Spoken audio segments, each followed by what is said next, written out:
Carol, do you have a title for the podcast? Do you like a separate title thing? I know you sent me the description. Hold on.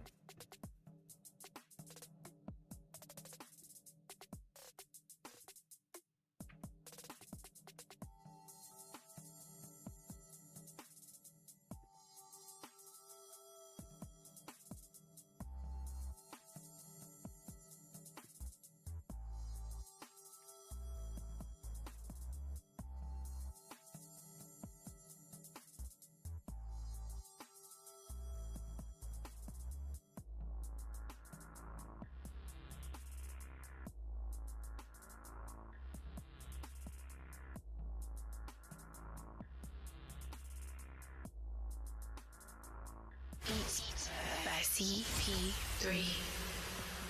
Welcome to Sports on the Hill podcast. Hashtag DC Sports Without the Politics with Carol and Robbie on True Radio Network. Thank you, gentlemen.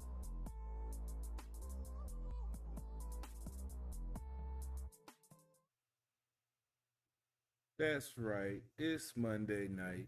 Sports on the Hill podcast, True Radio Network, coming at you live from the lab. CP3, RobbieG, and you already see DujunneaB already on the track. We got a lot to talk about with this Washington football team loss yesterday, 20-16.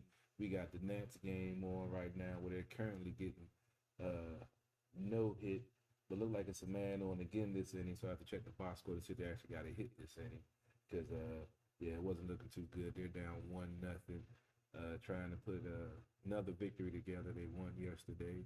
They had a rough week, winning 3 out of 7. We'll break that down in the second half hour of the show. But Dujunne is short on time tonight, so we're going to go ahead and get ready to get into Washington football team coverage. But before that, RobbieG, how you doing tonight, good sir? I'm doing okay.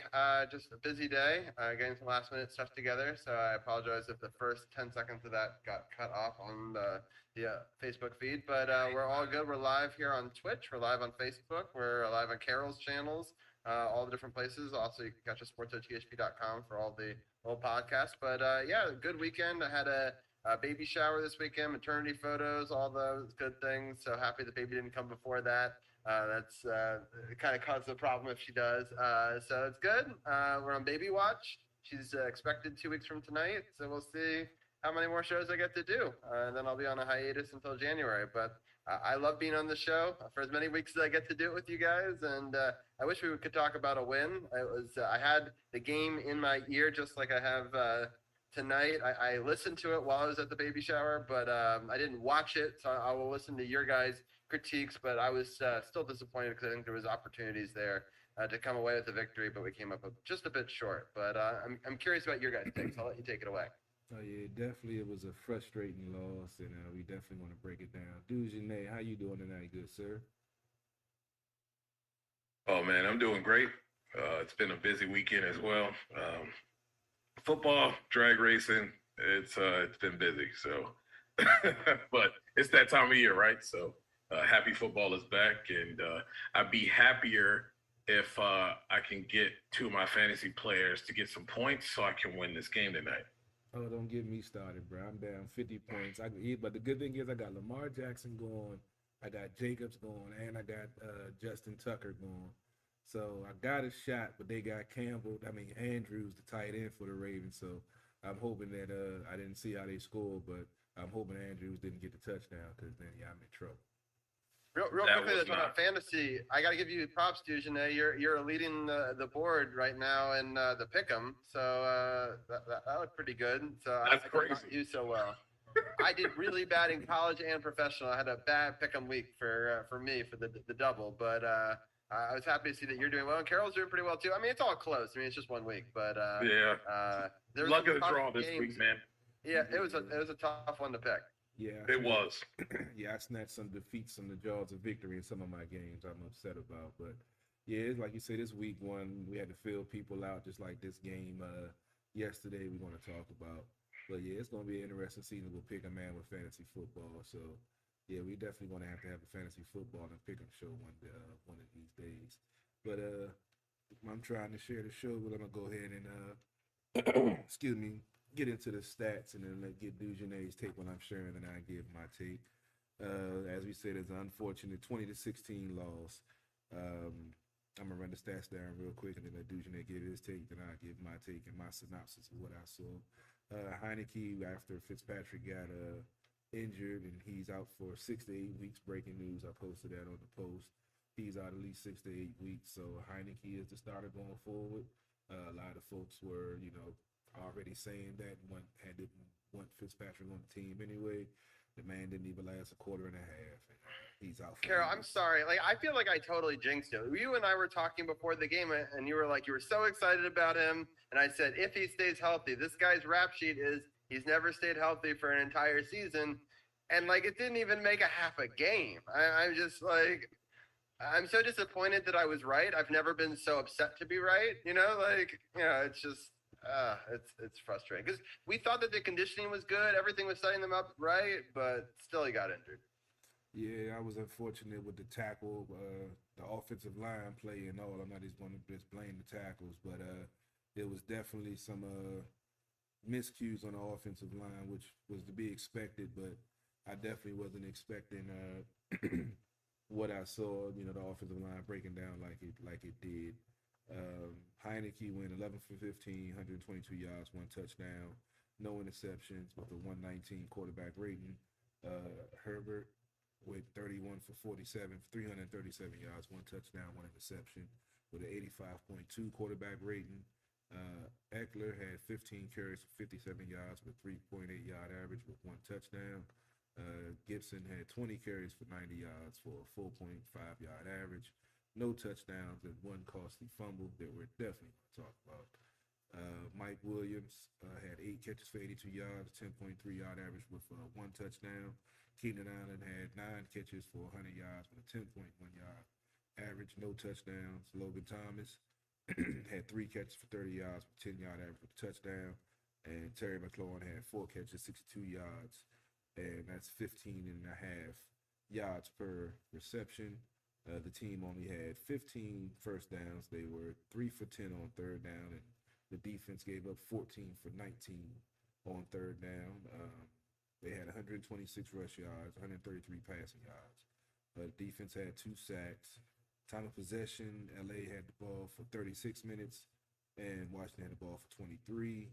And they had 8 penalties for 57 yards. Those were some of the key contributing factors to the loss of this game. So, DujunneaB, I'm going to go ahead and share some of my pages, and I'll get your take on what you saw, and then I'll piggyback off of that. Sounds good, man. Go ahead. So you want me to go with that now? Yeah, you go ahead now, bro. All right. Look, man.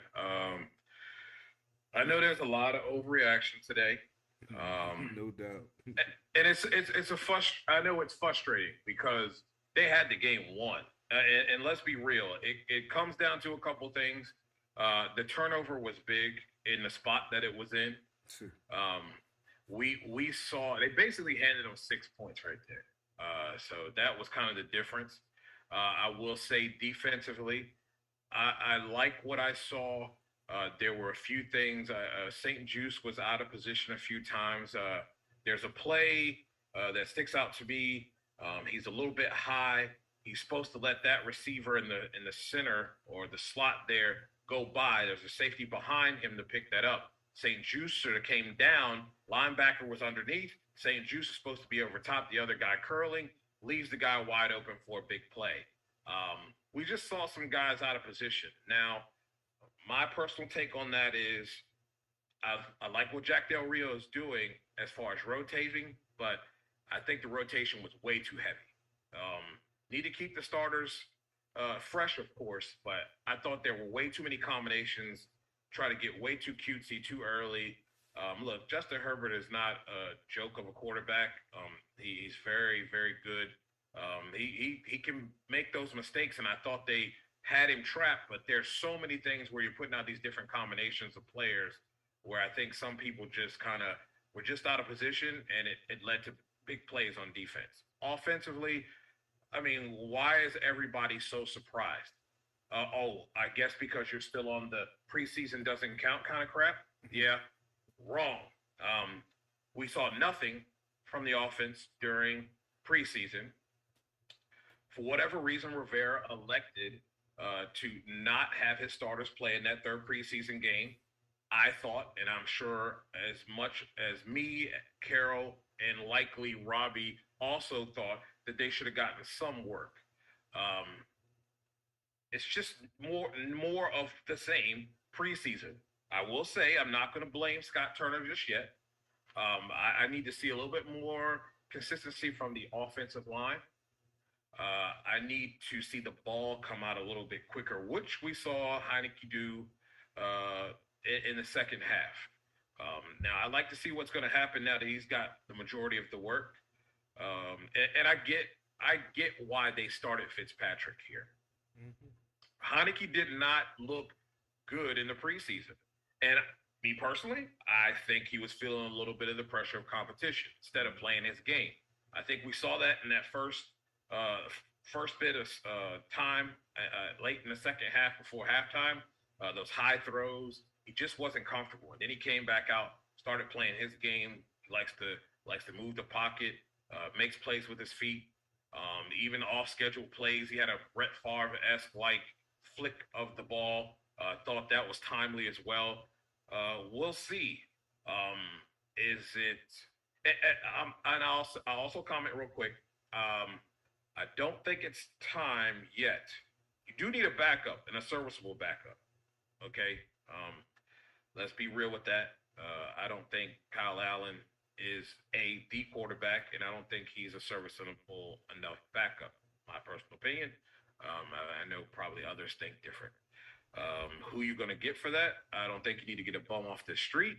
I don't think it's Cam Newton time yet. And I know I joked on Facebook about it. It was a joke. I was just kidding because I know how the headlines go in Washington. Once Fitzpatrick went down on it's a freak injury. Unfortunately. What do you think about RG3 trying to jump into the mix, right? I thought that was, I think it's the best troll ever. I will say this. I had an opportunity to watch Griffin a few times in Baltimore. He came here in Atlanta, watched him in Atlanta when they played the Falcons a couple of years ago. Thought he did an excellent job of spelling, Lamar, ran the offense very well, made some smart decisions with the football.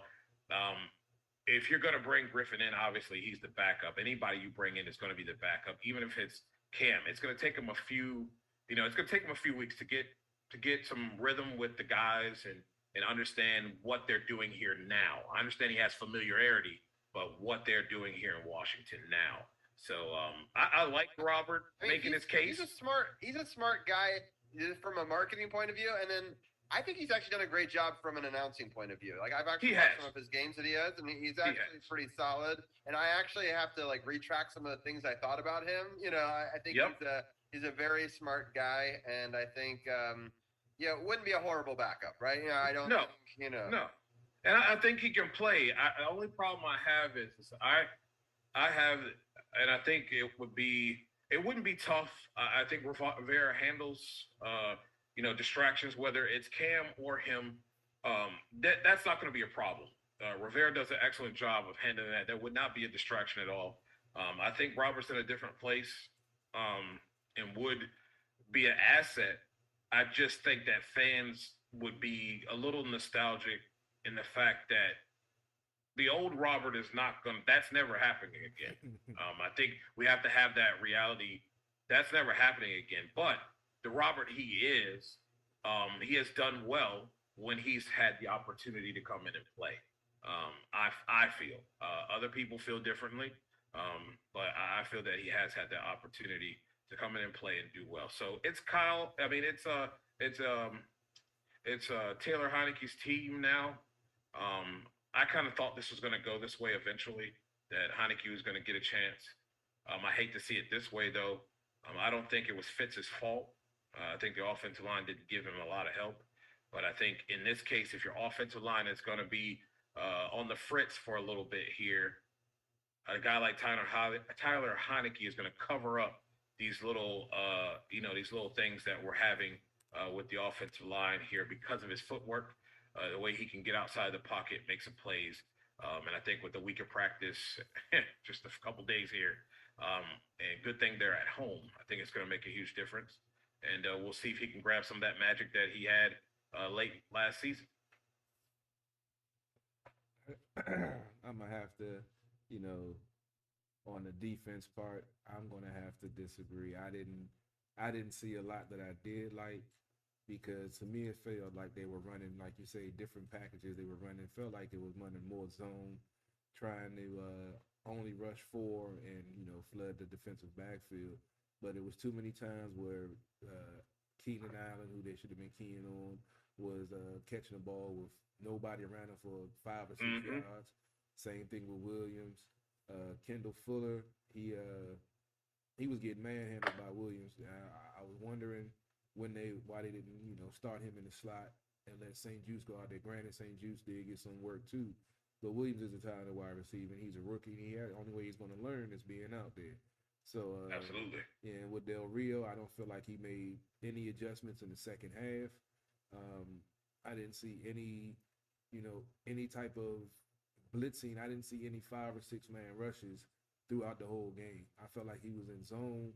He in the defensive line, with them having the game plan of quick throws, which helps negate the pass rush, which teams are going to do now, being how this team is built, until the secondary can prove that they're going to make teams pay for those quick throws with the defense alignments and putting people in the right position. And as you mentioned, having steady personnel on the field at the same time, you can get fancy and try to trick other teams, but then you're tearing up the chemistry of the team, because players need to work together on a constant basis to get that well-oiled machine that's going to force them turnovers and get them 3 and outs and get off the field. I feel like that's why they contributed to the 14 for 19 for the defense, giving up on third down conversions, especially on that last series where they had that 3rd and 16 after the much hated punt. After the much hated punt that Coach Rivera decided to do, which was a good idea. He was having faith in his defense, and if they would have held in that 3rd and 16, they would have got the ball back with 2 minutes left and 3 timeouts. But do you agree with how long it took for them to get that punt off, though? I don't. Yeah, I don't know what that was. If you're going to punt it, punt it. If you're going to go for it, go for it. But don't sit there and run your own clock down and put your back against the wall and then decide to punt it anyway. I mean, you ain't drawing nobody offside on a punt. Yeah, that's the only logical thing that made sense to me, is they were trying to draw them offsides and they were going to punt it anyway, but see if they can get them offsides to try to get the additional 5. And then you had everybody's favorite player, Troy Apke, get the penalty on that play. And so, that added fuel to the fire. So, I mean, like I said, I agree with the move. If they would have got the 3rd and 16 stop, whole different ball game. If Antonio Gibson didn't have that unfortunate fumble, because that's what kind of blew me. Because that's the killer. Yeah, last year he didn't really have any fumbling issues. And after a crucial turnover where your team has the lead, and that was their opportunity to milk the clock, go down the field, put another 3 points on the board and maybe a touchdown and ice the game. But you turn the ball over, give them the ball on the 3-yard line 3 plays later. The whole momentum swung, everything changed, and I feel like that was the turning point of the game. That's not the thing that lost the team the game. Like I said, 14 for 19 on third down conversions, 8 penalties for 57 yards. I definitely got to shout out Brandon Sheriff, the $18 million man, for those 2 costly penalties when didn't need those. And I just felt like the defensive line, they didn't show that they're all first-round picks yesterday. I didn't see enough pressure, even with the 4-man front, even with them having a quick passing game. Those third downs that they were getting was utterly ridiculous. They were 47 pass attempts, to only have 2 sacks, and he only get knocked down like 5 times. Yeah, that's not good enough. Yeah, that's not supposed to happen with this defensive line, with this defense at all. So I hope they. I have 2 quick questions for you, though. Well, one, I want to do a quick scoring update. The Raiders just scored, so it's now 14-7. Ravens are still up. But the other question I had was, I was reading somewhere that they said someone was saying this is one of the best offenses that we'll face in the first half of the season. Do you guys think that that's true? Or do you think the defense was bad? Or do you think, because I mean, I now think this quarterback is for real. Like the plays I did get to see, some of those throws were pretty great. So I just don't know if it's the defense having a bad day or their offense having a really good day. Well, one thing I was pointing out to some folks is because I thought it would be hard for the Chargers to get in sync because they didn't play any of their starters in preseason. Also, with them having a new coach and a new offensive coordinator, there was no tape on what they would do. So I think that played a factor in it. That's why I'm not really asking for Del Rio's head because they had no idea what to expect from that offense with a new head coach and a new offensive coordinator. They were talking about it throughout the broadcast, how he's a New Orleans Saints guy with Sean Payton. You're going to see some of the things from there. And he was adding some other stuff that, they didn't scout. They didn't know what to expect. So that's why I'm not really, upset because it was the unknown, So And that guy, if you see, I mean, it's covering the Saints. You know what he can do, man. He threw some things, but then I also go with your thing, and that's where I had a problem with whether it's zone, and it looked like it was zone to me. Guys look to be confused, but boy, the one to Keenan Allen is the one that sticks out to me as well because that pass was beeline, and you had like 3 or 4 football team guys standing right there, and he just had a nice little crevice, and then was able to take a couple steps and lay himself down before anybody touched him. Those type of things contributed to the offense being well. Justin Herbert is a quarterback to be reckoned with. I just felt like you played into his hands when they did things to tighten up the coverage man to man. They had success. Herbert had to get the ball out. He had to make some tough decisions, some tough throws, and they did not connect. Then when you went to this kind of broad zone where guys are just hanging out, and you're giving guys like Keenan Allen and Williams, basically areas to just sit down in, Herbert's going to make that throw every time. 9 times out of 10, and I'll say 10 out of 10, he's going to make that throw. And especially when your guys aren't getting home up front, they kind of played right into their hands. And like I said, I just think too many rotating guys. It's great that they have that depth, and I think Washington football team fans should be happy that they have this depth, but you don't need to use all of it. You know what I mean? It's game one. I mean, the different combinations they had out there were insane. Guys that you wouldn't expect to be out there were out there.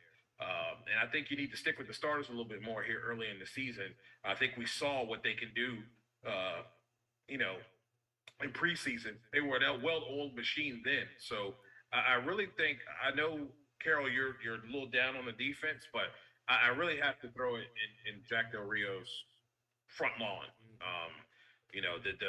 The combinations, the schemes, I appreciate the creativity. But right now, it's not needed. And it wasn't needed against this type of a quarterback. You get what I'm saying? I feel you. I definitely see where you're coming from. And then on the offensive side, Heineke, if he plays like he did yesterday, this team would be all right. Because he was poised. He was buying time with his feet, not necessarily taking off out the pocket, but buying time with his feet, making the defense suck up, and then hitting the man that was open because of that. He was getting out of bounds, protecting himself. He, was reading the defense. He took the team on a nice drive. He made a nice play to Logan Thomas in the end zone. And like you said, he calmed down after that first possession. But as I mentioned, now with team game planning for him, is he still going to be able to play at this high level? Because remember the wild card game, he was the last minute, start. So they couldn't game plan for him. He had the great game he had. This game he came in, they didn't game plan for him. He had a, above average game.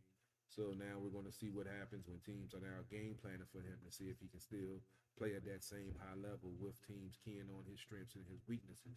That's what we're going to see if he's going to be the baller. My opinion, like I said, if he plays like he did yesterday when he came in after that first series, I think he can. But as long as he's taking his time and, playing smart, I feel like he can take this team, as far as they would with Fitzpatrick. And like you said, I agree with starting Fitzpatrick first. You always want to go with the veteran. If he falters, then you bring in a young guy, and then you try to work with him. But Turner didn't do him any favors, putting him in, and then throwing the ball 3 times on the drive instead of trying to get the running game to aid him, or at least give him some safer throws, some screens or something like that. But Turner definitely has some work to do in the play calling aspect, especially with especially with Samuel out. I was looking for Brown to have a big game. I actually started him in my fantasy football and I got a -0.2, which contributed to me being down 50 points today. But I'm looking good. I'm only down 30s. I forgot I got Waller going too, so yeah, he's looking pretty good. But yeah, the offense. Hopefully they can get things together, especially on the offensive line. On the play that Fitzpatrick got hurt, Leno got torched on the inside, and that's how he got the hit. Cosme, he was constantly in trouble on the outside, but he was going up against Bosa for most of the day. And he's going to put in work. Oh, Dujunne, I got a question for you. Isn't it? I thought they changed the rule that if you get 2 personal fouls in the game, it's automatic ejection. I thought that was the new rule they put in the CBA. I'm gonna have to look that up, but I don't think you're wrong there. I'll have to look that up. I don't know if that was a. You know how they have these trial things during preseason, and then they figure out whether they're going to go ahead and make it a regular season rule. Yeah. I'm not sure if they decided to make that a full-on regular season rule, but yeah, that I'll have to dig for that one. Yeah. See what that is. Yeah, because I was wondering because he got Bosa got those 2 personal fouls, and I could have swore that if you get 2 personal fouls, that that's supposed to be automatic ejection now. I could have swore that. Right. But like you said, it could have been one of those trial things, so I'm gonna have to look into that also. Yeah. Sometimes they have some. It might be for different things, though, right? Like, so if it's 2 for the exact same thing, maybe it's different than if they're like personal fouls for different things. Fouls, period. Yeah, the 15-yard variety. If you get 2 personal fouls in one game, I thought that was supposed to be automatic. I thought you were right, but who knows? They've definitely changed the rules. I got a couple of questions and a bunch of people watching on Facebook Live. I just wanted to get them in. Eric was asking any chances to see Patterson soon, and what is Riverboat thinking about quarterback? It's insane right now. And then I also got a question from the Leon Lounge, who was on our show a couple of weeks ago. Jesse was wondering, do we work out Cam? I know we sort of talked about it a little bit earlier, but what are your guys' thoughts on working him out? Well, so I'll let either one of you guys with Jared Patterson, he got some go yesterday. He got a couple of carries after Gibson fumbled. He's definitely going to get into the game. They were trying to get Gibson going, get him into the passing game. He had 3 catches for 18 yards. He had the 20 carries for 95. So he was having a good day until that fumble. So you're going to see Patterson get mixed in there. If you see Gibson, put the ball on the ground again, I guarantee you're going to see more Patterson. And if Gibson don't be careful, Patterson might take his starting job. So he better secure that ball the way he's supposed to and keep 2 hands on it, especially with your goal line at your back. I was highly upset about that. And about Cam, Cam is done. I've said this over and over again. He's not the same Cam. Doesn't have the same arm strength. He can still run the ball and get you maybe a couple of victories throughout the season, but he's not that MVP Cam anymore. And you get beat out by a rookie. I think nobody even brings you in the camp to even possibly be a backup. Because if you bring him anyway, he's going to be a distraction because he's going to be is Cam going to get in? So I just, to me, Cam isn't the same Cam. And I think, I don't know if it's all the social stuff that they be doing that's distracting him from being the Cam of old. But, yeah, I'm not really, I think they're good at quarterback. That's I can't wait for Dujunne's rebuttal. Just watching his face the entire time you were speaking, Carol. That's what I feel about Cam, man. But I think they're good with Heineke and Allen. I think Allen is serviceable. If everything is going well, pocket protected, and he looked decent when he played last year. But yeah, Cam, I can't. To me, I think he's done. I don't want to get political, but real quickly, I want to get Dujunne's thing. But real fast, the thing that I don't like about Cam is I don't like the fact that he is hesitant about the vaccine. Like, I can't have that on my team. I don't want that to be a part of the team. Everyone needs to toe the line. I know that might get political. I know I might get hate for it. But I think from a standpoint of player safety, they're much safer if everyone does it. Like they're all playing together. I just can't. It's hard for me. But that's my only problem with him. I do think he's a fine player. But Dujunne, I want to get your take. Oh, Jared Patterson, he's going to get carries if he keeps putting the ball on the ground. That's just point blank period. He already snatched Barber's job and sent him somewhere else. So it's not going to be a surprise if he gets in. Quite frankly, I don't see that being a problem. I'm going to say something that's very unpopular. Brace yourselves. Your Washington football team, whether you like the record or not, is the reigning, defending, undisputed NFC East champions. Now, last year, Mr. Rivera was talking about winning and starting fast. Okay? Now, your boy Heineke, he got at least one game, maybe two. No more than that. They can't afford to lose 2 games. You know what your schedule looks like here? You played the New York Giants next. Mm-hmm. I'm sorry, but I'm going to be blunt. They are not good. Daniel Jones is all I have to say. Giants fan at me. But I can tell you he's an interception machine. He didn't win that game yesterday. It was winnable, and he couldn't win it. Ain't going to win like that, bro. And if your defense is what you say is what it is and what we think it is, then this should be an easy win. Heineke don't need it. It's a short week. They ain't got time to be rolling too much tape. What they going to get tape from last year? That was last year. So he got 2 games at the most because you got Buffalo next. And then you got the Falcons, which is a winnable game. Falcons ain't that good at all. So they can't get behind the 8 ball too much because the Eagles are coming out throttling. I told y'all, the Eagles are #1 in this division right now. Now, as far as Cam didn't get outplayed or beat by that rookie. See, Bill Belichick is lazy. Call it like it is. Lazy. All right? And so is his boy, Josh McDaniels. Lazy. See, Cam wasn't done last season because he had nobody to throw to.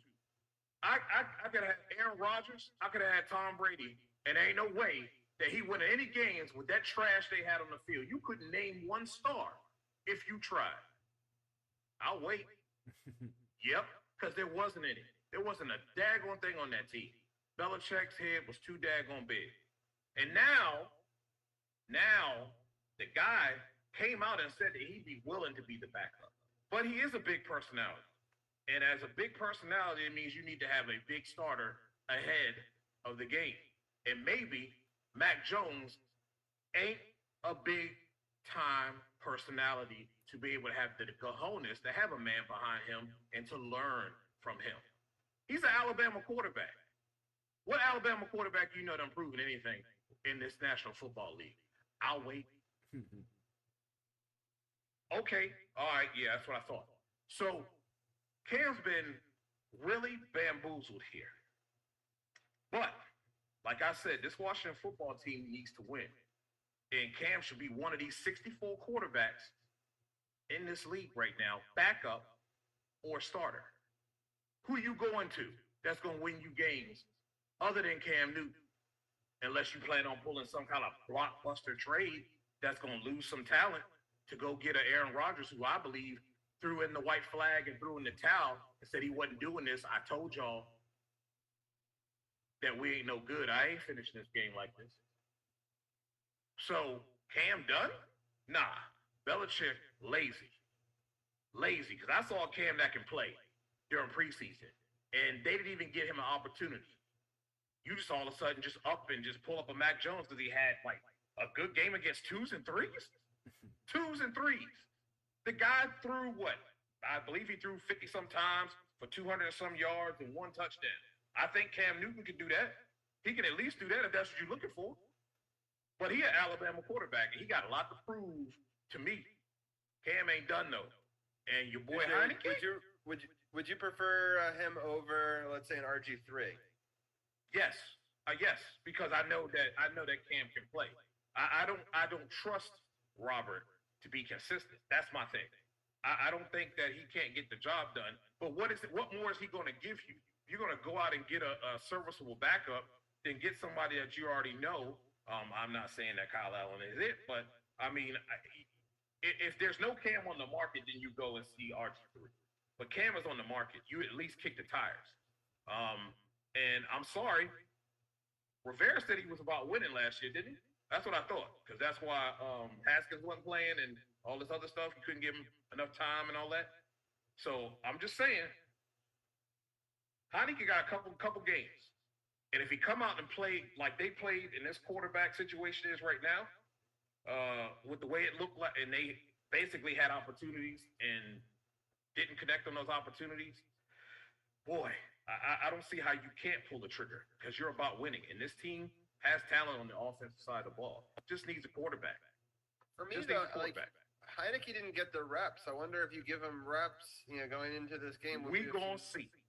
Yeah, right? We'll see. We gonna see. You got two. I definitely think we wait. I think we definitely wait a week to see what he can do on a short week for the Giants, right? Because I mean, 2 games. Yeah. Yeah. That's my personal opinion. 2 games. Because right now, like I said, you look at the schedule.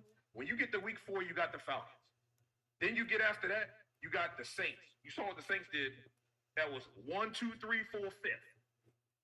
That's 5 touchdowns for Jameis Winston. I done told people about him too, but whatever.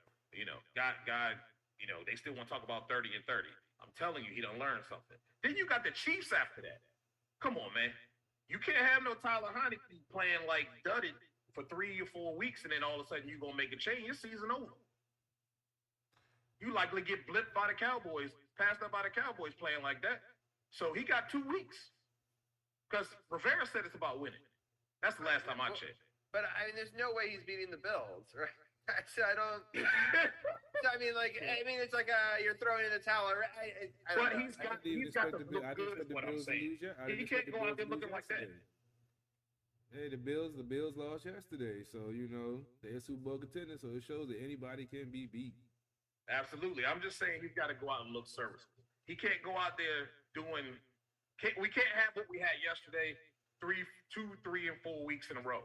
Because it's not going to win it's not going to win your ball game. It's just not. The Steelers look better. The Steelers look better yesterday than we did, for sure. Though, if we're trying to compare, like who would be going up against, like. No, but everybody picked Buffalo to beat the Steelers. Of course they did. We were all wrong in a lot of matchups. Like, I was the only one of the group, along with Brian, who's a Giants homer and thinks the Giants are going to win the division this year, to have that as an L yesterday. Everyone else in the team thought we would beat the Chargers. It's not happening. Brian better go on and get his cocktail ready. That ain't happening, bro. I'm sorry. I'm sorry. With Heineke, if he played like he did, for the most part, making smart decisions, then you have to also look at the play call to Scott Turner. When Fitzpatrick was in there, McLaurin didn't get 1 target. Heineke got in there, got 4 catches for 62. How did that happen? Explain that to me. How does that happen? I have no idea. I was scratching my head also. And, he has to definitely mix it up more. I mean, I would love to see him mix the screen game in more. I mean, you got Gibson, you got speedy wide receivers, you got wide receiver screens, bubble screens, running back screens, because teams are going to be blitzing trying to get to the quarterback. So I'm hopeful that he uses that against him.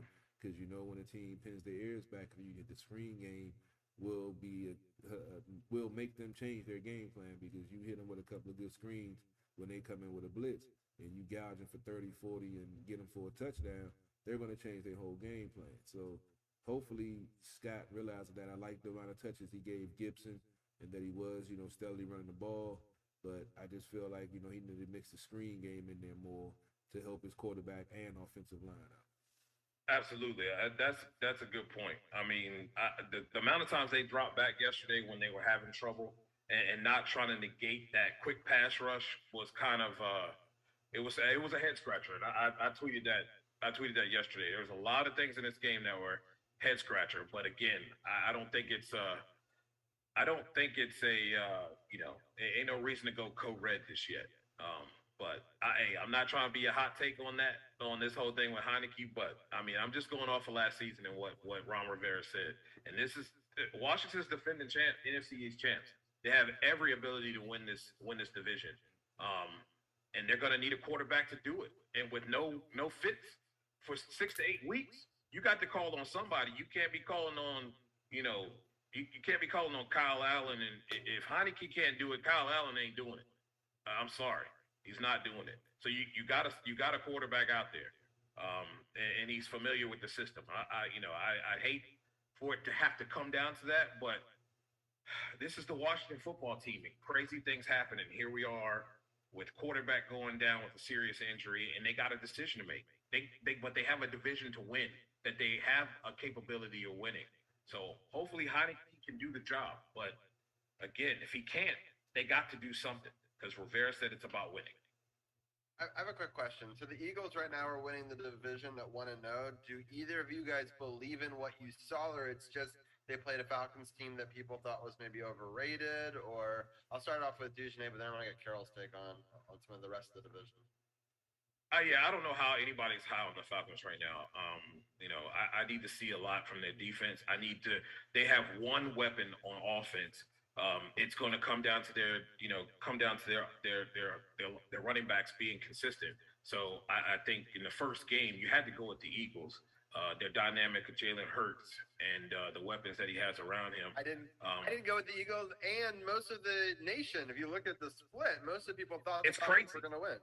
It's crazy to me that was the case, though. I mean, you look at that offense, it's kind of like Washington when they had Griffin in the early days. He has the ability to change the game just with his feet. Now you have to account for him. In the first game of the season, I mean, does that last 5 games down the road? No. And that's why I felt like, and I still feel like, Washington can win this division. That's why I think a lot of people are sleeping on them. But then we end up with this quarterback situation. And a good friend of mine, Emory Hunt, that was his big hang-up. He could not trust the quarterback position, and why he didn't think Washington was going to be that good. I thought he was crazy. And here we are in this position. So we need someone to step up and make a play. Yes. And the first game of the season, and here we are. But I think the Eagles have the ability to get over on some folks early in the season. Are you going to always be able to win with his legs like that? No. But I thought he made some really good throws to some playmakers on the outside. And if you don't have a defense, I mean, they carved up the Falcons. So I don't see why they can't do it to others who are struggling on defense. Real quickly, I want to get Carol's thoughts on it, but before I do a scoring update, it's now 10-14, field goal right at the end of the half for the Vegas Raiders. They're at home. They're trying to call their way back in to this matchup again. The Ravens are up by 4 at halftime. Good news, bad news in the Nationals game. In the 7th inning and in the 9th inning, Nationals were able to get 2 hits, so they were not no hit in this game. So that's good. The downside is they were still shut out 3-0 to the Marlins. Not that it really matters, but Carol and I really didn't want us to get no hit. So I mean, that's the bright side. But Carol, your thoughts on the Eagles? Do you think this division is going to be one of those years? We've seen it in the past with the NFC East, where like every week it's a different team leading the division all the way up through to the end of the year. Or do you think someone's going to jump ahead and hold on to it? Or how do you, I know we're only 1 week in, but 1 week in, what are your thoughts on this division? I'm definitely going to have to look at the Eagles a little bit closer. I didn't really, count them in the fight, like DujunneaB mentioned with the quarterback. I don't, really know about the college guys until they get in there. And like you said, he can kind of like the young RG3 from 2012. So I'm going to have to check them out and see. I know their defense is always quality. And now with quarterback like this kid they have now, I'm going to just say I'm having a little flashback to the Vic days, and we know what happened on Monday Night Football when he was running things. So I'm going to have a look at them a little bit closer and go watch I didn't actually see any of the highlights from their game.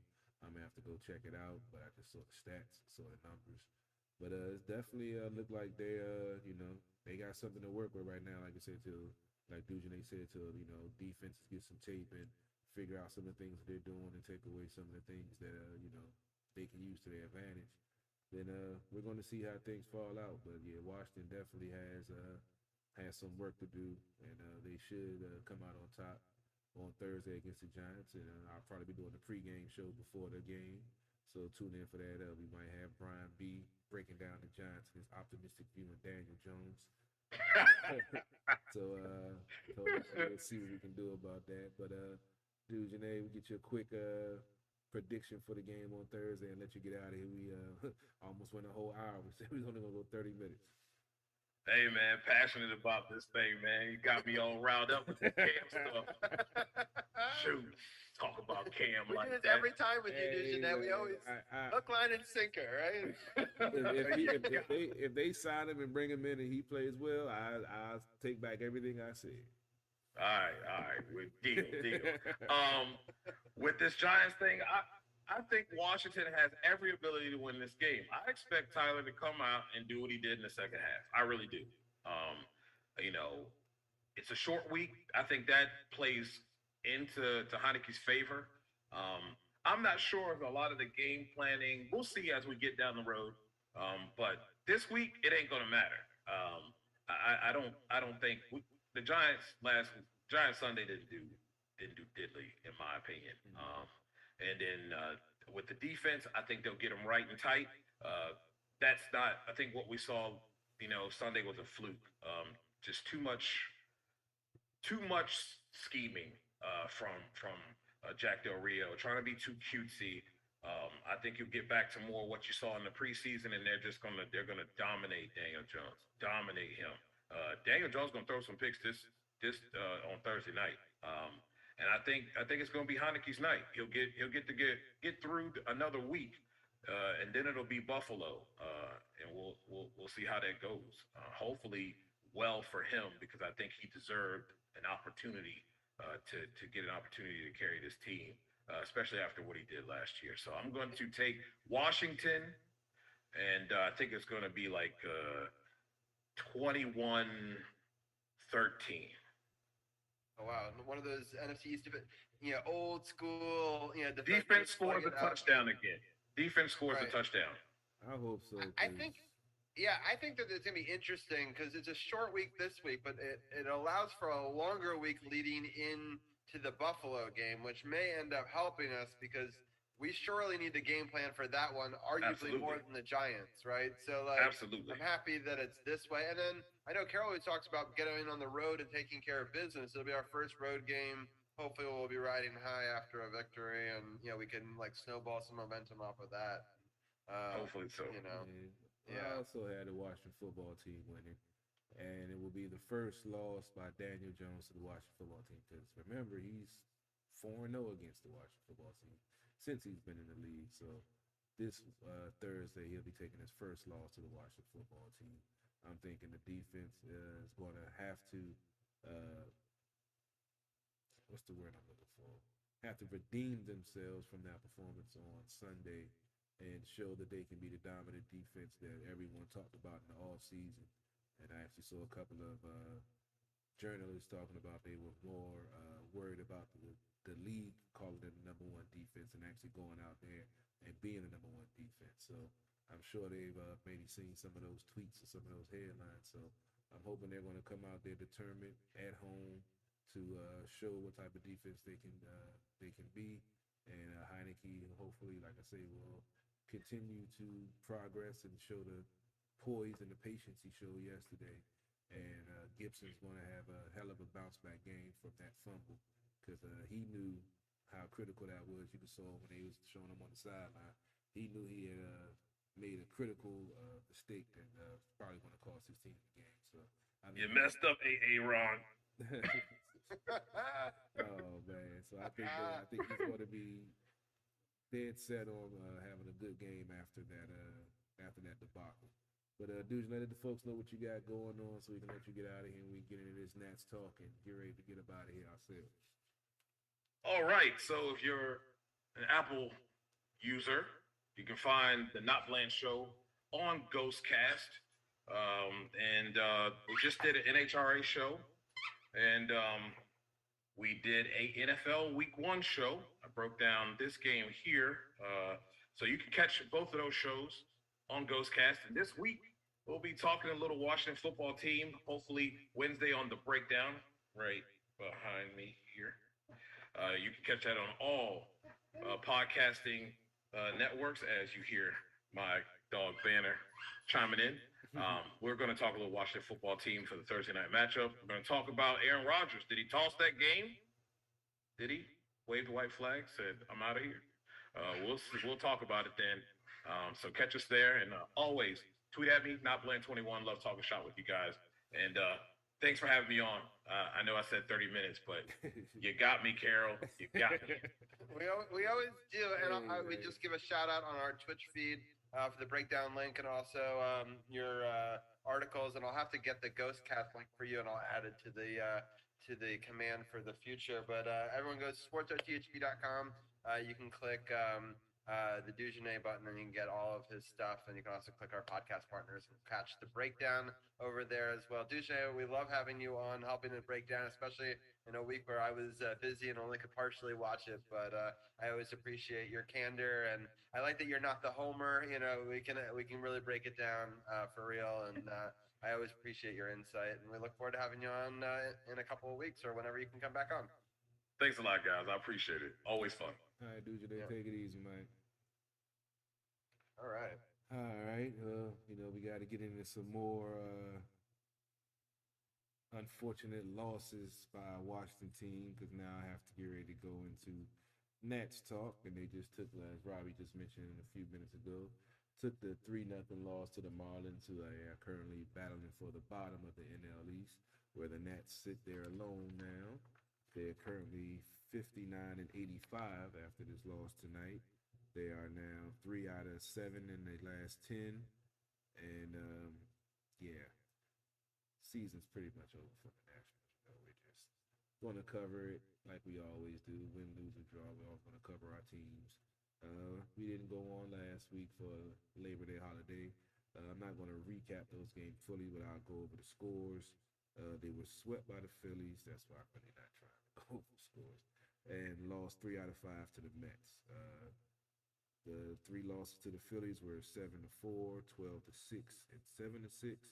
And the losses, the series against the Mets would actually pay 5 because the game on Labor Day, they had a game to make up anyway. It was a doubleheader. The first game they lost 6-2. Second game they lost 11-9. Third game they won 4-3. Fourth game they lost 13-6. And the fifth game I'm going to recap because that was actually Monday of last week. Well, I'll start breaking down the rest of the games. That game was also a 4-3 victory for the Nats against the Mets. Kyle Finnegan earned the victory. That put him at 5-6. He went 2 innings, giving up 1 hit, no earned runs with 2 strikeouts and 1 walk. Edwin Diaz took the loss. He went a third of an inning, giving up 2 hits, 2 earned runs with no strikeouts and 2 walks. Andrew Stevenson had a crucial hit in the 9th inning. He went 1-for-1 pitch hit, RBI single. And Carter Kaiba got his first game-winning RBI. He went 2-for-5 with that RBI game-winning single. Edwin Diaz hadn't given up any earned runs, I believe, in the last 16 or 17 innings of appearances total for him being a closer. And they were able to get to him and win that game to win 2 out of 5 of that 5-game series. And then after that game, they had a 3-game series versus the Braves. They lost 2 out of 3 of those, unfortunately. First game was an 8-5 loss. Luke Jackson earned the victory. That put him at 2-2.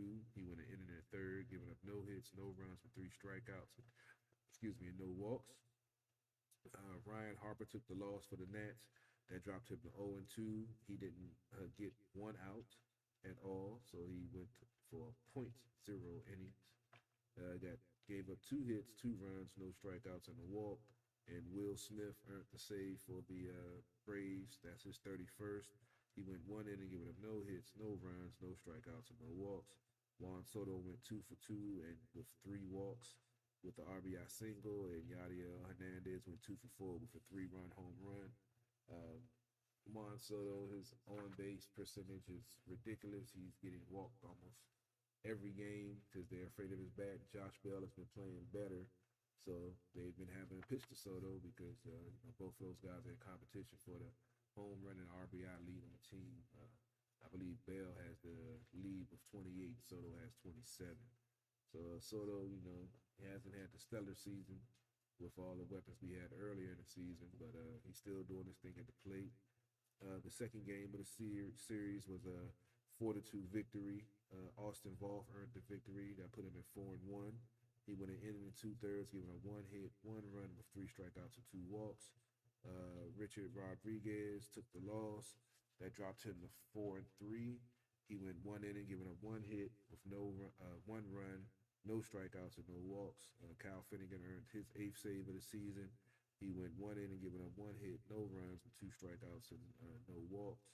Josh Bell went 1 for 4 with a solo home run, and Juan Soto went 2 for 5 with a solo home run. And the final game, and if you hear that, that's my dog over in the corner being a butt during the show. Sound like he's throwing up something. I don't know why he always does this during the show. He could have waited till we went off the air. But. Animals always find the moment. Yeah. What you over there doing? I gotta go clean up some of the carpet. Jesus. Yeah, the last I hear you. Yeah. I've been. I have a puppy. She's chewing on everything, Carol. Everything. I don't know. Maybe it was. Hopefully, it was just dry heaving. That's all. But the last game. I also have a cat. Talk about cats. So king of dry heaves. Folks that's listening on the podcast, but like, what in the hell are they talking about? The last game of the series went 10 innings, extra innings. It was a 7-6 loss. Jacob Webb earned the victory. That put him at 3-2. He went 1 inning, giving up no hits, no runs, no strikeouts, no walks. Wander Swirl took the loss. That dropped him to 2-3. He went 1 2/3, giving up 1 hit, 1 run, unearned, with 2 strikeouts and a walk. Josh Bell went 1 for 5 with the RBI double, and Garcia went 2 for 5 with the solo home run. This game, I believe, was at the game the pitchers couldn't get anybody out. I think that was against the Pirates when Josiah Gray walked, I think, 8 batters, and the team walked like 13 in total. It was crazy. They was couldn't buy a strikeout or couldn't buy an easy inning in that game. But the series against Atlanta, Atlanta's fighting for the playoffs. They're playing some good ball. I was happy that they got 1 out of 3.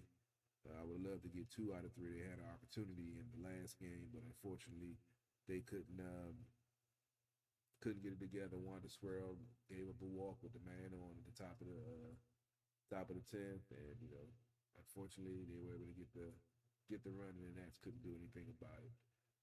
Going into the series against Pittsburgh, who the Washington Nationals normally have no problem taking care of, they actually lost 2 out of 3 to Pittsburgh and was almost in danger of getting swept. They didn't win the last game of the series. I don't mean to be a Debbie Downer, but I'm used to. We're used to, since we've been doing this show, the Nats being World Series contenders and powerhouse. Not used to having weeks where they don't win any games or win 1 game or having sub 500. So, pardon the lack of enthusiasm. Well, I mean, to be fair, we covered it from the beginning of the season. We covered every single game. Not many people cover every single game, that the Nats do. A lot of people probably would have given up by now covering them with all the other sports that we do. But we'll cover them, good, bad, pretty ugly, whatever it takes. We'll be there. No doubt. Real quickly, I just wanted to get a couple of other quick sports notes in, and then we can sort of talk about a couple of things and wrap up. We'll talk about the schedule in a second for the Nats, but I want to talk about some really incredible. You were finished with this week, right? I still had the Pittsburgh series real quick to go through. Oh, okay. Yeah. Go for that first. Yeah, shout out to Mark. Yeah, it's not. You were like, we had a bad week, so I thought that was the wrap up. Nah, I was apologizing because the Pittsburgh series ain't that much better. So I'm like, yeah, that was the series where they lost, and like I said, they walked, I think, 13 batters. It was just horrible. They only gave up like 6 hits, but they lost 10-7 because of all the damn walks. Shout out to Mark Moore. You got to give the Mets some love there above the Nats. Yeah, he's a Mets fan, so I got to give him some love too. They still fighting for their playoff life also. But Pittsburgh, as I mentioned, the Nats lost 2 out of 3. First game was a 4-3 loss. Chad Kuhl took the win for the Pittsburgh. He's 5-6 now. He was in for 1 inning, gave up no hits, no runs with 1 strikeout and no walks. Patrick Murphy took the loss. I still have no idea who that is in the bullpen now.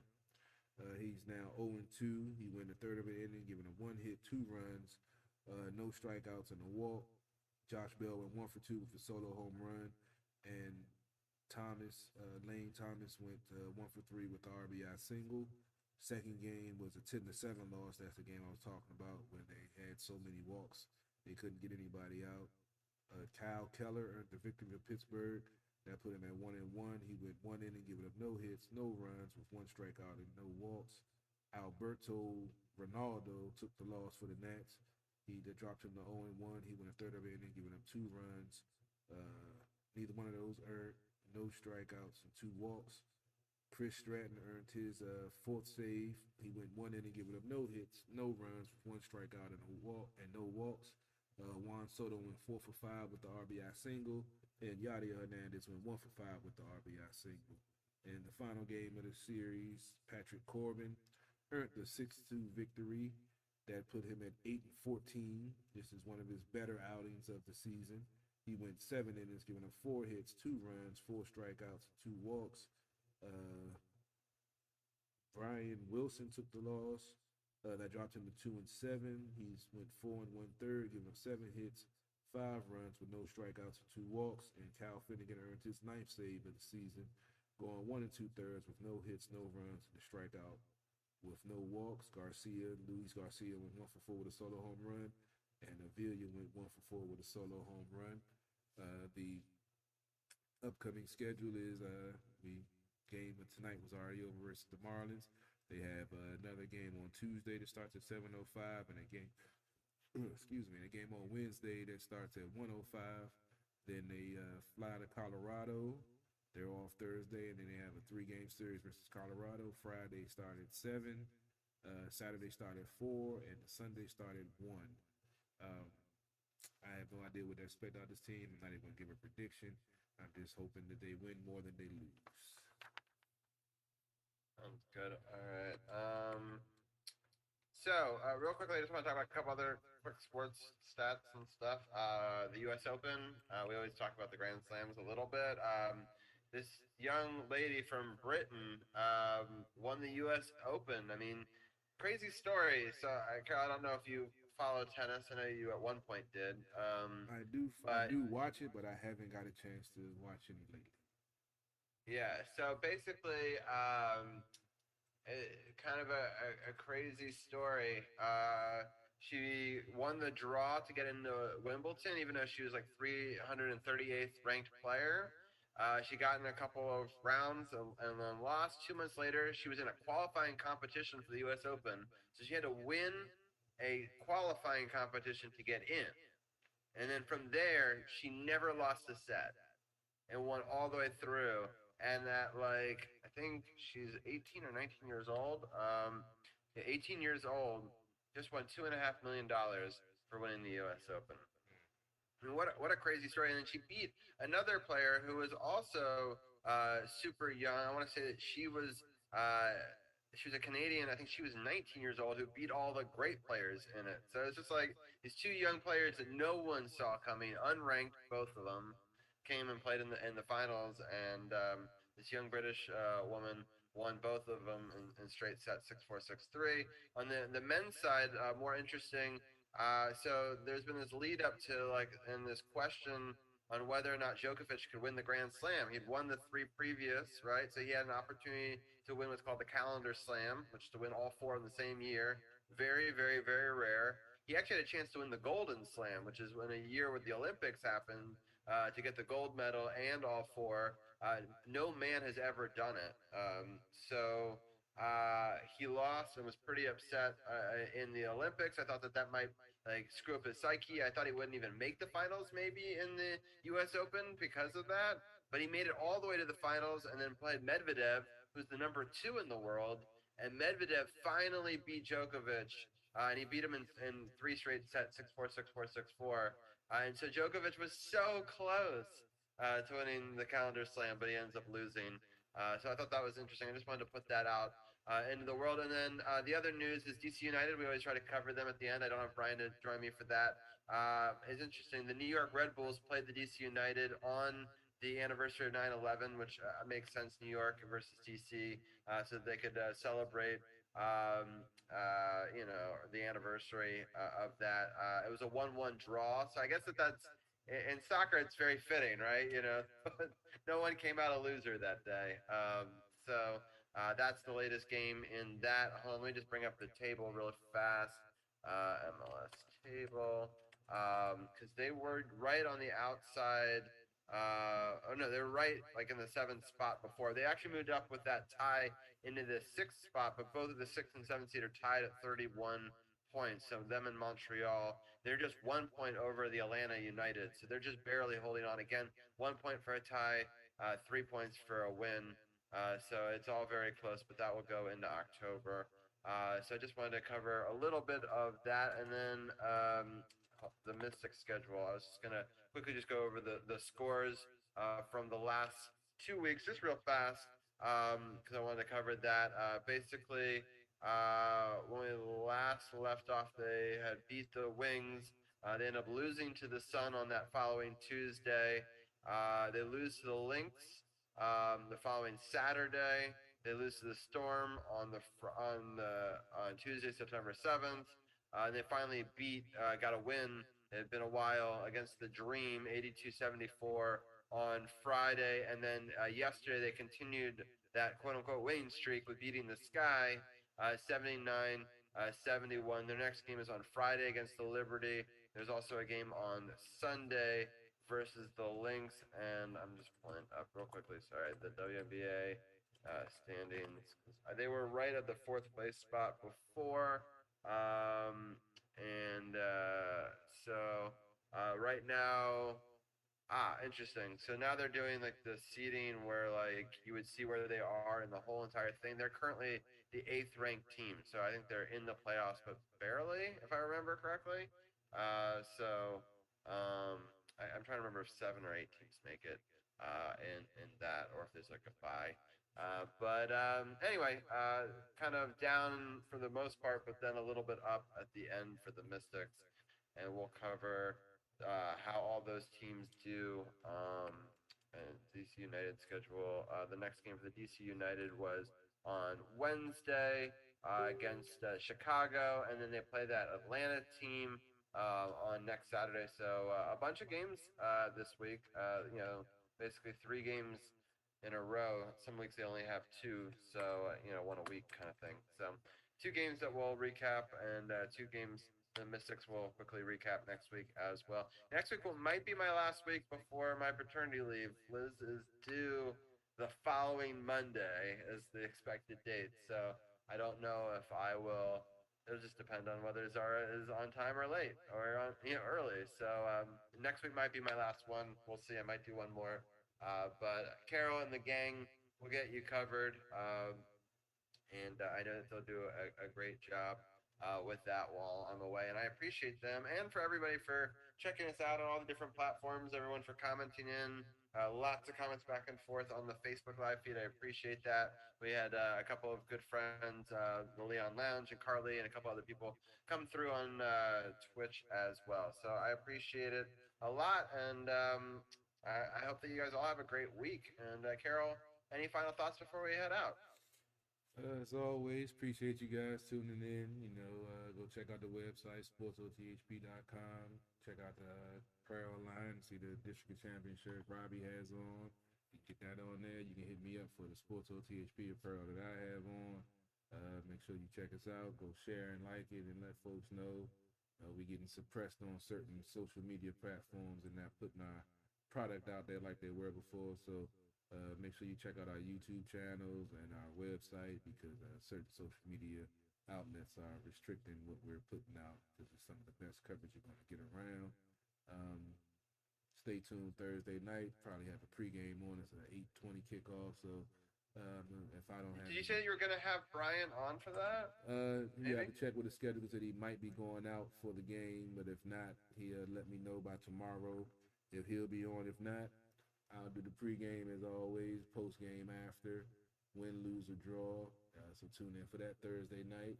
Hopefully we'll be going into a victory Friday, because y'all was looking forward to a victory Monday, but unfortunately that didn't go down. And as always, check out At the Bar Radio every Sunday. Not this Sunday, we're taking off. Renegade has a performance in the DMV at the Indie Fest. So if you're in the area, if you got tickets, make sure you go check him out. So you have a Sunday without your show and without Washington football team. You know what that's crazy. You know what I'm gonna be doing? I'm gonna be sleeping. Yeah. Yeah. So make sure you check amazing. out. Yeah, make sure you check out the DMV. I might end up at the Indie Fest. So like I said, it might not be a day off. So I make mean, sure that's you, kind of a day off. Yeah, It's not, yeah. You're not working. Well, we so- was talking about possibly streaming live from down there, so we might. Okay. Well, you know, Well, yeah. different. Yeah, I gotta catch up with 151. We got a lot of things in the works. You know, we got some new gear. He just upgraded his laptop. He backparted the MacBook family. He got the 4K camera. We shooting in 4K now. We got a web series we about to start working on, and about to start pushing our YouTube channels a lot harder because, as I said, a couple of social media outlets are blocking what we're doing. So be on the lookout. We got a lot of things in the works. Got a lot of partnerships that we're looking to finalize some deals on, and you'll see a lot more coming from. We have a political community show that we're working on. We'll actually have the local citizen that's running for sheriff down in Charles County, and also working with having an interview with the state's attorney of Charles County. So just be on the lookout. We don't just do sports. We do a variety of everything. We're multimedia. We can do it all because we got tired of the mainstream media putting all the crazy stuff out there, not talking about the real stuff. And that's what we do. And I'm about to get up out of here. I always got to end the show with some independent music videos. I'm going to be updating them soon. Got some nice stuff coming through at the Bar Radio. So if you have any music that you want to put out there, in my inbox, or check out the graphic with At the Bar Radio. Email my man 151, MP3s only. If you don't send no SoundCloud, nothing like that, because he will fry you.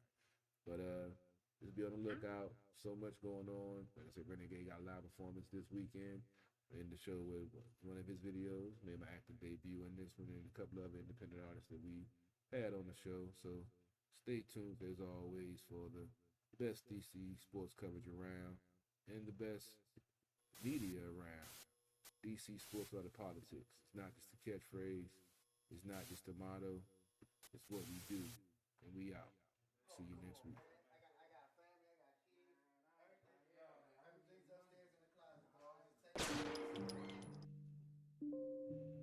Money.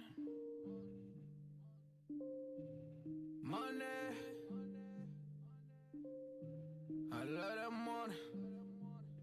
Lucas. Money.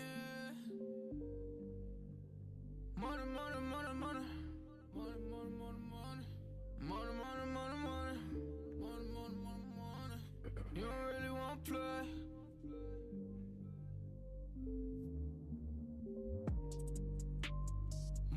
Money's what I'm talking about. We don't really know what you been talking about. You don't really want to play. You don't know what to say. It's money's what I'm talking about. We don't really know what you always been talking about. And I don't wanna be the one who always really talk about. And you don't really want to play. You don't know what to say. Cause money's what I'm talking about. Money, make you shut him off. Don't never ever talk about it if you never had the clout. You don't know what to say. Stay up out of my way. Cause money, make you shut him off. Keep playing with this goonies, boy, I'm gonna have to make the call. Stay in bounds on your pivot, boy, if you gon' ball. Cause a lot of niggas be fake, and you really can't play. Cause we done got it out the mud, nigga, what you talking about? Screaming, oh my God, money got me pride. They living a lie, look into my eyes, they might seem surprised, this is homicide. We just multiply, we been on the rise. If we got some wings, fuck it, we gon' have to fly. Money's what I'm talking about. Day in my life, take me a different route. And use all my case, niggas on my face. You can get erased, what you talking about? Money's what I'm talking about. We don't really know what you been talking about. And you don't really want to play. You don't know what to say. Cause money, money, money, money, money's what I'm talking about. We don't really know what you always been talking about. And I don't wanna be the one who always really talk about. And you don't really wanna play. You don't know what to say. Cause money, money, money, money, money's what I'm talking about. You never crossing these borders. I'm whipping it up, Gordon Ramsay. I swear that I'm cooking these orders. You talk about me, you better just hope that you can just really afford it. I'm balling, I'm balling, I'm winning, I'm winning. I'm feeling like Robert's a horrid. Nigga, I'm scoring. I count in the morning. They talk about me, then I gotta ignore it. My bitches be foreign. So independent, my money be corporate. These rappers is boring. You hate me and I'm always gonna adore it. I'm smoking that soaring. She always go ahead and let me explore it. I call her my Dora. You can go and talk about me, I ain't flawless. I go put my all in. If a nigga talk about me, then I'm gone in. You know that I'm gone in. Jump in, take trips, Pompeii. All day, always keep 3 stacks like Andre. I get it, I get it, I get it, I get it, man. And you can never, ever, ever get rid of that. So watch what you say, and watch how you do. If you play the game, then you play by the rules. Money, money, money, money's what I'm talking about. We don't really know what you been talking about. And you don't really wanna play. You don't know what to say. Cause money, money, money, money, money's what I'm talking about.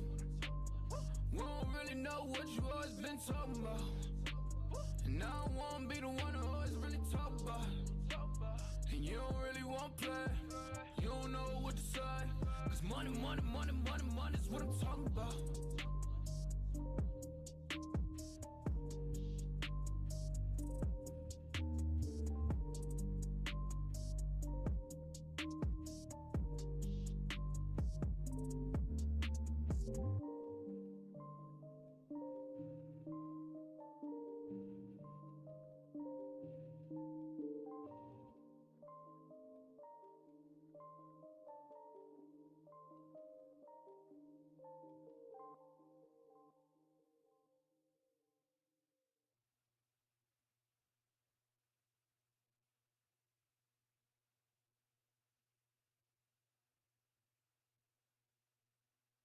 A few years ago, I told myself I'd be the next big thing in the industry. See, the game is simple. Life has its way to show us that anything is possible. The power of the tongue, which has the ability to be detrimental or beneficial. Was it beneficial? I'll leave that one up to y'all. This is my story from me to you.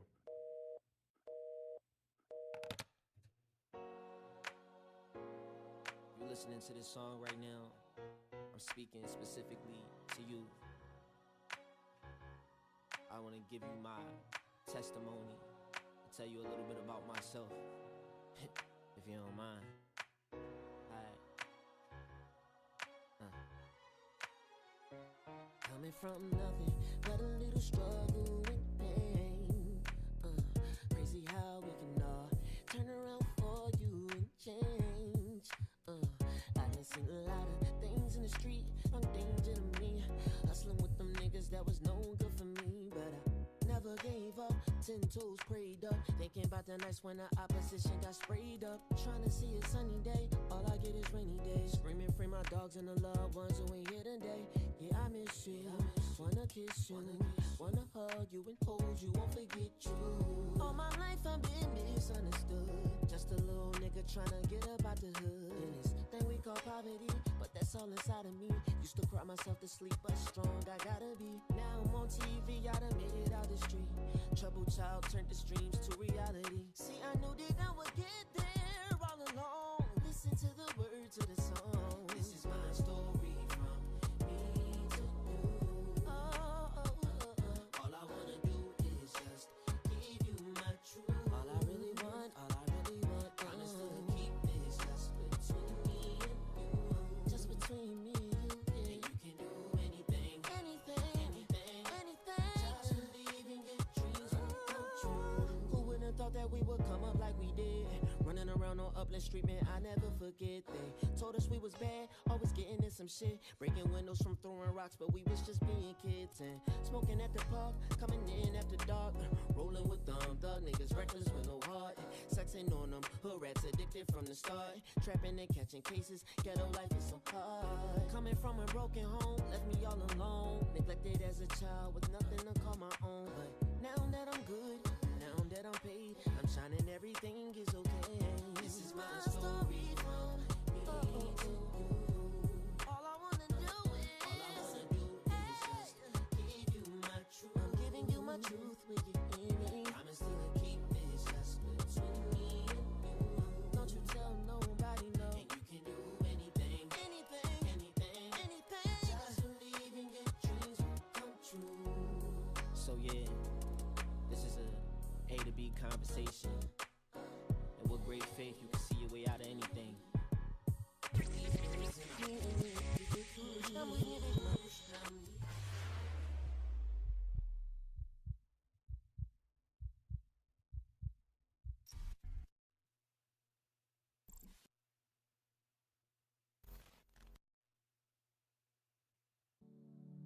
Can you hear me? I am calling now out your name, and now I know,